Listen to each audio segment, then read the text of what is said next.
എവിടെയും എത്താനും ആക്രമിക്കാനുമാണ് നിർദ്ദേശം. കടുത്ത ആക്രമണത്തെ തുടർന്ന് വീട് നഷ്ടപ്പെട്ടവർ താമസിക്കുന്ന മധ്യ ഗാസയിലെ ക്യാമ്പുകൾ വരെ ആക്രമിക്കാനും നെതന്യാഹു അനുമതി നൽകി. ആക്രമണം രൂക്ഷമാക്കുന്നതിന് മുന്നോടിയായി ഗാസയിലെ സകല ആശയവിനിമയ സംവിധാനങ്ങളും നിശ്ചലമായ അവസ്ഥയിലാണ്. വടക്കൻ ഗാസയിലും തെക്കൻ പട്ടണമായ ഖാൻ യൂനിസിലും നടത്തിയ ഉഗ്ര ആക്രമണത്തെ തുടർന്ന് വീടുകളും സ്വത്തും നഷ്ടമായ പലസ്തീനികൾ അഭയം പ്രാപിച്ചിരിക്കുന്നത് മധ്യ ഗാസയിലാണ്. ഇവിടെയുള്ള ക്യാമ്പുകളിലേക്കാണ് ഹമാസിനെ നിഗ്രഹിക്കാനായി ഇപ്പോൾ ഇസ്രയേലി സൈന്യം നീങ്ങുന്നത്. ഇതുവരെ ഗാസയിൽ 21,000 പേർ മരിച്ചെന്നാണ് കണക്കുകൾ. ഇതിൽ 2/3 കുട്ടികളും സ്ത്രീകളുമാണ്. ചൊവ്വാഴ്ച മാത്രം 240 പേരാണ് മരിച്ചത്. ക്രിസ്മസ് രാത്രിയിൽ മധ്യഗാസയിൽ നടത്തിയ ബോംബിംഗിൽ 100 പലസ്തീനികളും മരിച്ചു.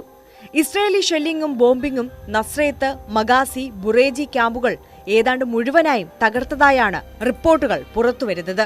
ഞായറാഴ്ച രാത്രി മുതൽ